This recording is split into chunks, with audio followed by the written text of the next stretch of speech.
All right, so this video will focus on 3.4. And if we look here, the very first thing we're going to do is we're going to go through and just do some review from things that we've done in the past with multiplication and division. So pause the video, try to solve these, and the various answers are right here. All right, so our essential question is how can you use multiplication or division to solve equations? So you'll notice that these equations are a little bit different than what we had before. Notice there's no addition or subtraction going on here.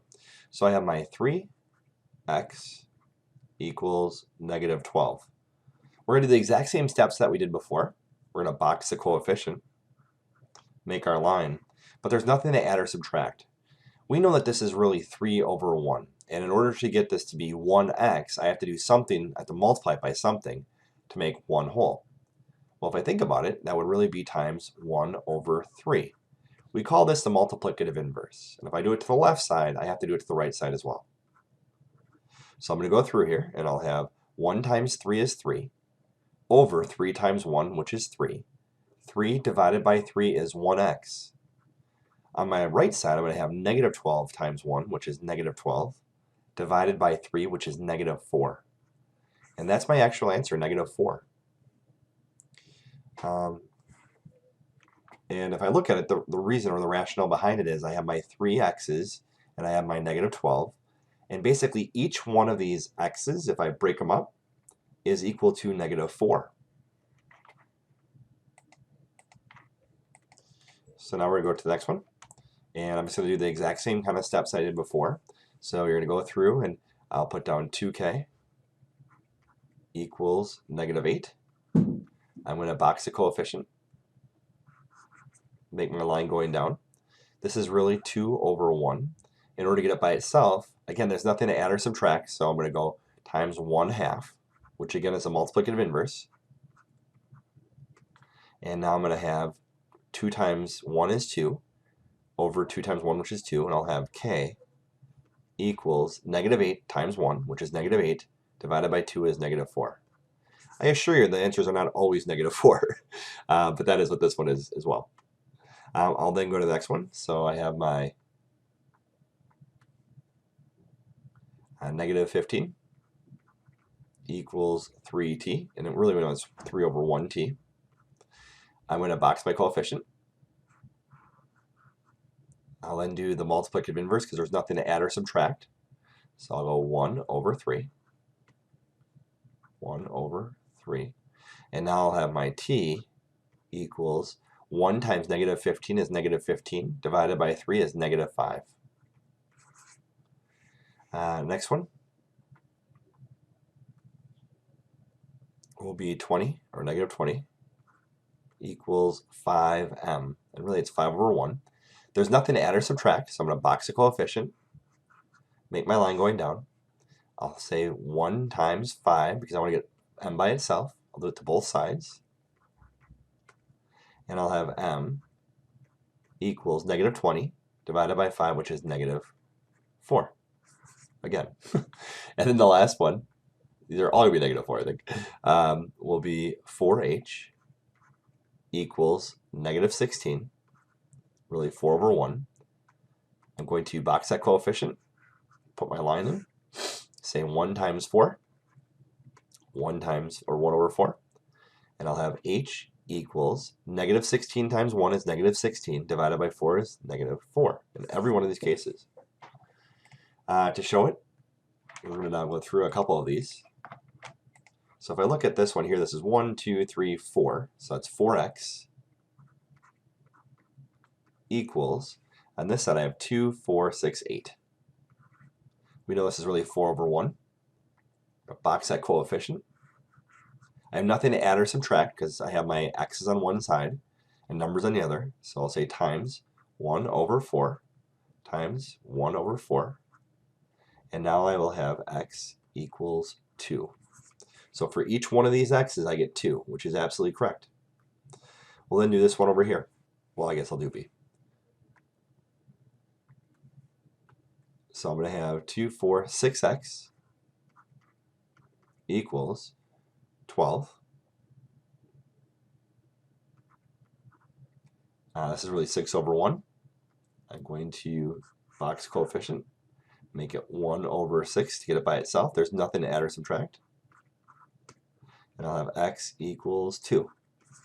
Now if we look here, each one of these x's will equal 2. Next one here, it will not be 2. That'll be good.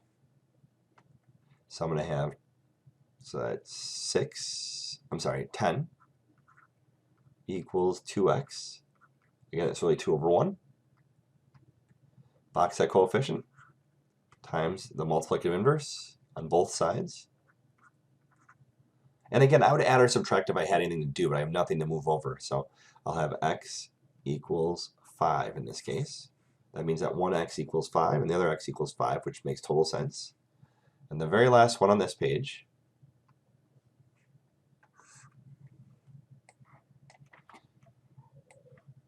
is going to be 3x equals, if I look here, I have 1, 2, 3, 4, 5, that's 15, 16, 17, 18. So 3x equals 18. We know that's really going to be 3 over 1. I'm going to do that multiplicative inverse, so I'll do 1 over 3. And I have to do it to both sides. And I have x equals 18 times 1, which is 18, divided by 3, which would be 6. And that's the answer for this one. The next one, it says, try to figure this out. So for the final part of a race, a hand cyclist travels 32 feet each second for a distance of 400 feet. How many seconds did it take the hand cyclist to travel 400 feet? Well, basically I want to take 400 divided by 32, right?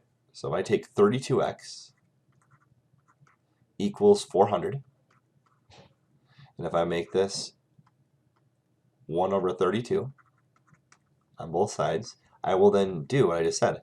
I will have x equals 400 over 32. And that's the answer that I'm looking for. And if I look here, which one has that? This top one up here. A couple other examples for you to give a try to. We're then going to go through, and really what we're talking about today is the multiplication property of equality and the division property of equality, which is allowing me to do the multiplicative inverse. So if I look at this one here, this is an interesting one. I'll have x over 3 equals negative 6. And basically this is really like, another way to write this would be 1/3 x equals negative 6. That means exactly the same thing, right? So the way to get the x by itself is to multiply this by 3 over 1 and multiply this by 3 over 1. In either case, this will equal x equals negative 18. If I plug that in, negative 18 divided by 3 is in fact negative 6. So we'll try to do the next one here.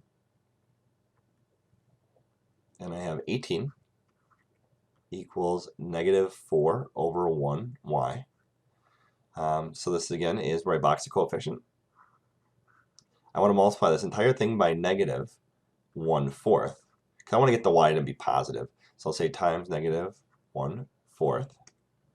And when I do this, I'll have y equals, I have to think about what 18 is. And half is 9, and half of that is 4.5. So negative 4.5. If I plug this in, negative 4 times negative 4.5 does in fact equal 18, so it works. Here's another one where I multiply both sides by 5, so it'll be negative 10.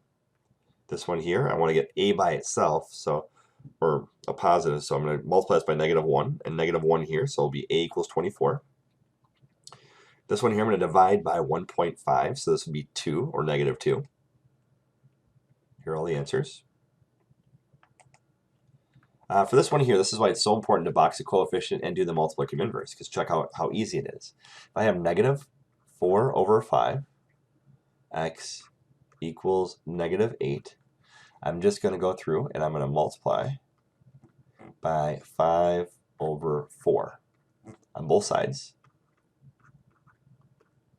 And now this becomes x equals, this becomes 40 over 4, or 10. And that's my answer. So if I go through here and check it out, that's the answer. So try doing a few more for you. I'm going to pause it, let you go through it. And that is our lesson for the day.